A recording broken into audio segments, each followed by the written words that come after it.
I don't know about you, but over the last years, I've started to feel a bit, I guess, worn down by subscriptions.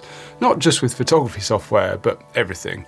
You know, it all adds up, doesn't it? And photo editing software has kind of been one of those things that I've used for many, many years. It's worked really well, and I've never really had a reason to switch. But that monthly cost of products like Lightroom is always just kind of there in the background, niggling away at my monthly outgoings. And I think recently I've just found myself wondering, do I actually need to be paying for this every single month?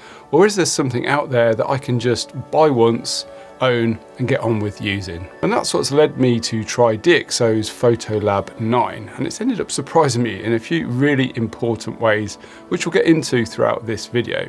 Now I must just say at this point that DxO are sponsoring this week's video, but I've been using PhotoLab 9 for about 4 months now, and I've been an avid user of DxO's Pure RAW for many, many years. So yeah, they are products that I genuinely use in my workflow anyway. So in this video, I want to share my experience with it, what I like, what I don't, and whether it could actually be a proper alternative if you're feeling the same way about monthly subscriptions as I do. So just to give you a bit of context, my workflow hasn't really changed that much over the years. You know, shoot in RAW, bring everything into Lightroom, go through the images and then build the final shot from there. This is really where PhotoLab separates itself, in my opinion, because DxO have clearly built this software around getting the absolute best out of your RAW files.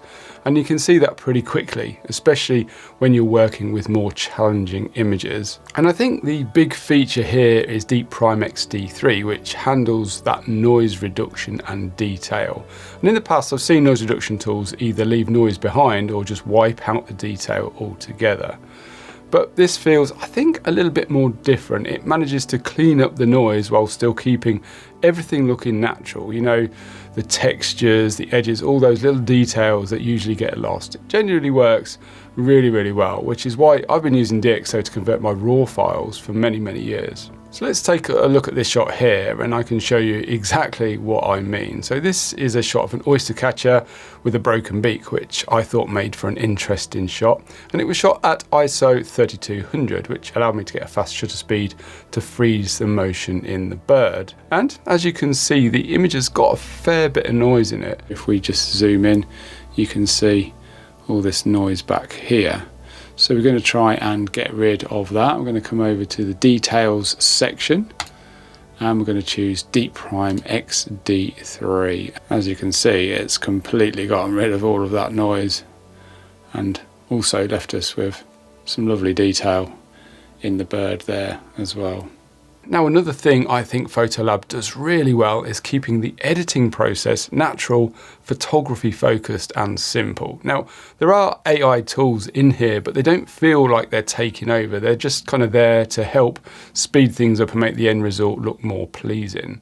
The masking and local adjustments, for example, are really, really powerful, but also very intuitive as well. You're not spending loads of time trying to refine selections or fixing messy edges. They're simply tools that help you in a quick and easy way. Now we're going to deep dive into a complete edit in just a moment and I'll show you some of these tools in practice. But here you can see how easy it is just to quickly select a sky using the AI masking tool. So I'm just going to come over to my local adjustments, click on AI mask and come down here to sky and it will detect the sky for us. And now we can just make some adjustments to the sky. Maybe add a little contrast in there as well. Let's take a look at the before and after. Very, very subtle, but I think that's all it needed. That's before.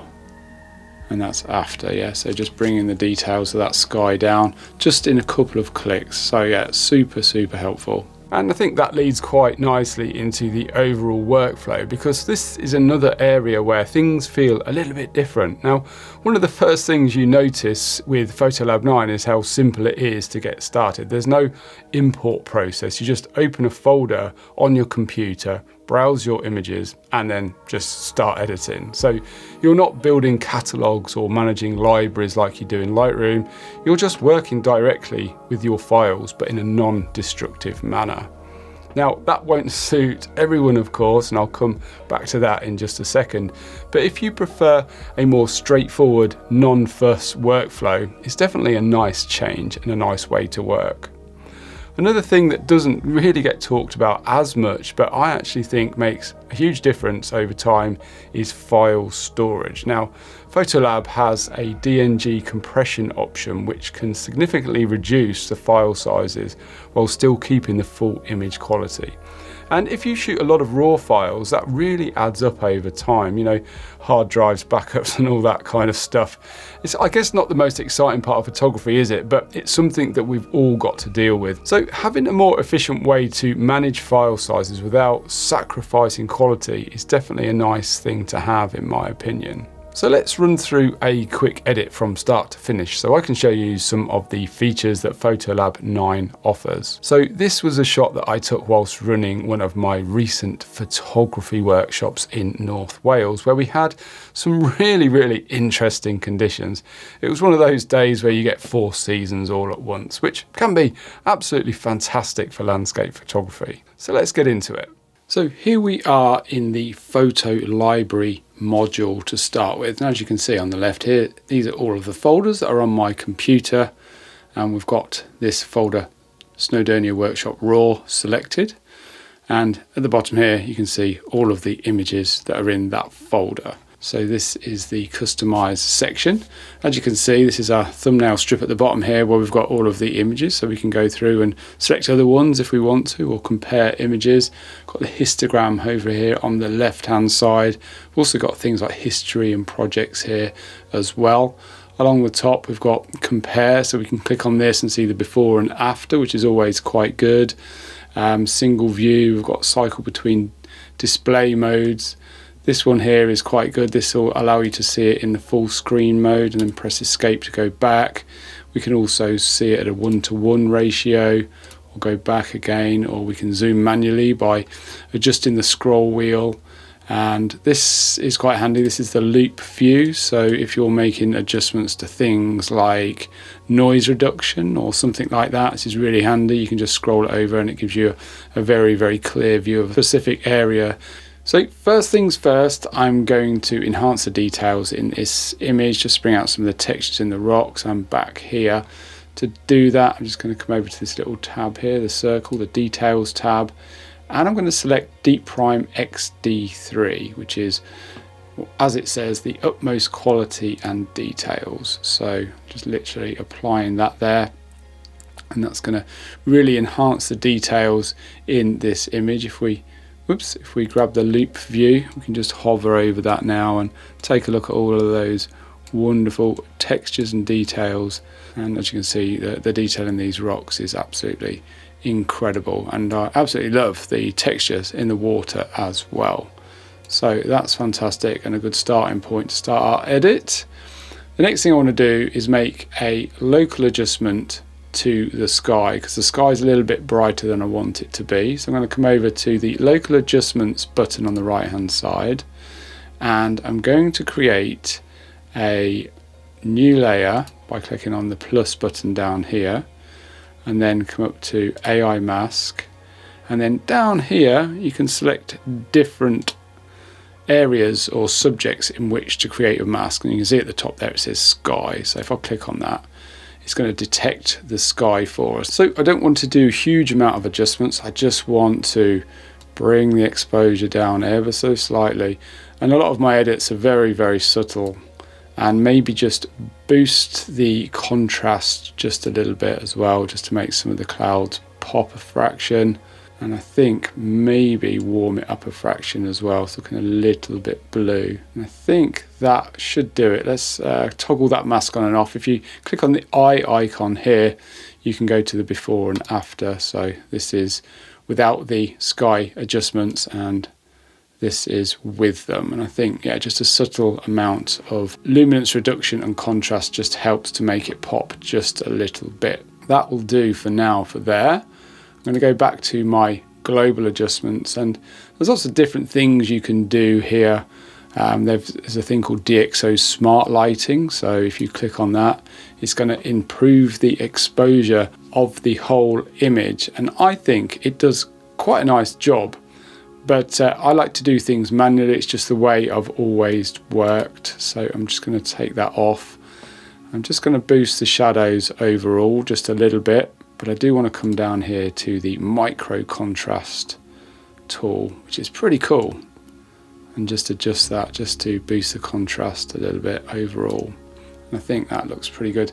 You do have to be a little careful with obviously adding contrast to your images that they don't get too crunchy. As you can see down here, some of these blacks are very, very dark, and I want to enhance them, which is what we're going to do in a minute. But first of all, I think I just want to work on some of the colours in this image. It feels like there's a little bit of magenta in this image, so I'm just going to back that off ever so slightly towards green, and I think that helps just a little bit. Some of these slates are blue, but they do have a magenta hue to them, so I don't want to lose that altogether. But yeah, I just want to retain some of those green colours.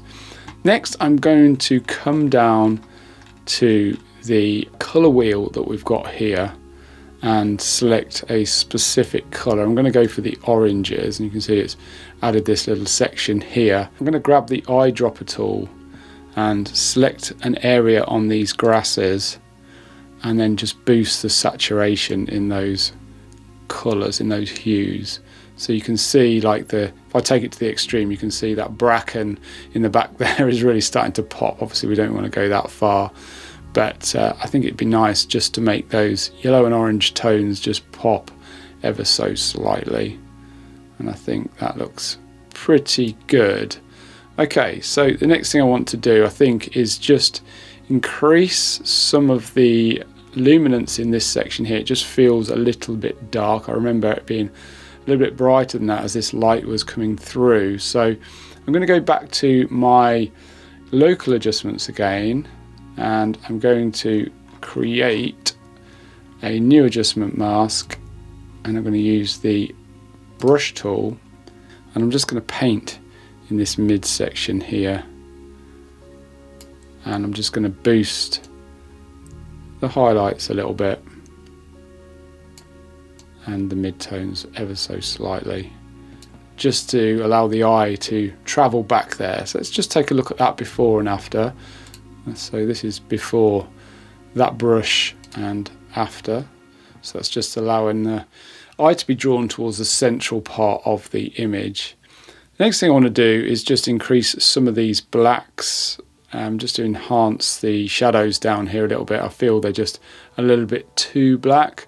There's lots of different ways that you could do this. You could use an AI detection mask. So if we click on AI and click on mode, it's going to select specific parts of the scene for us. So that might be quite a good one there. Let's just increase the shadows in those rocks. So you can see how these masks can become really helpful. Yeah, we just want to be subtle with this. I'm just boosting the shadows ever so slightly and the luminance a little bit, just so those areas are not super dark. And this is just really a demonstration of, you know, what you can do in terms of masking. But yeah, I think that looks pretty good. I'm not going to take this too much further. I'm just going to come back into my global adjustments and just boost the midtones ever so slightly, just to brighten the image as a whole. And then we're going to take a look at this on the full screen. So we can do that by clicking on this button here. And there's a really handy feature in the full screen module, which is this one here, which allows you to see your before and after. So you can see we've removed some of that magenta color cast from the image and brought out some of those lovely tones back there in the bracken, and just enhanced the sky as well to make it look more realistic. For me, this is pretty much done. I don't think I'd want to do any more to this edit. As you can see, it really is quite subtle, but I think it makes a big difference. I really like this slider here. It really allows you to see how far you've taken an edit, which is super important as well, because edits are easily overdone in my opinion. So I think this program is seriously powerful when it comes to local adjustments. But before this starts sounding like a complete replacement for everything, I think it's important to be fair and mention where software such as Lightroom might just have the edge for some people. So things like cataloging, especially large libraries, and cloud syncing and integration with other apps are still probably stronger there. And if you're heavily invested in that kind of ecosystem and workflow, it might not make sense to move away completely. But I think, that contrast actually highlights where PhotoLab 9 shines. It's not actually trying to do everything, it's focused on delivering the best possible image quality and a really solid editing experience that keeps things simple in a way that I think will suit a lot of photographers. And then there's the pricing, which for me is a big part of this whole conversation. So PhotoLab 9 is a one-time purchase, no subscription, no monthly fees or anything like that, just something you buy and use. And I think for a lot of people, that alone is a pretty compelling reason to at least consider it. It feels more like an investment in your workflow rather than another ongoing cost that's lingering in the background. So for me, I'm not saying this completely replaces everything overnight, but it's the first time in a long time that I've seriously thought about stepping away from a subscription-based workflow. So if your priority is getting the absolute best image quality out of your raw files, and you like the idea of owning your own software rather than renting it, then PhotoLab 9 is definitely worth a look. Now they do offer a 30-day free trial with no credit card required, and they've very kindly given my subscribers a 15% discount as well, which you can get by typing in the code Ian26 at checkout. I'll leave that linked in the description below as well. And just to note, that offer code is for new customers to PhotoLab 9. But yeah, I'd be really interested to hear your thoughts in the comments, whether you've tried it or if you're still happy sticking with what you're using already. Let me know in the comments what you're using.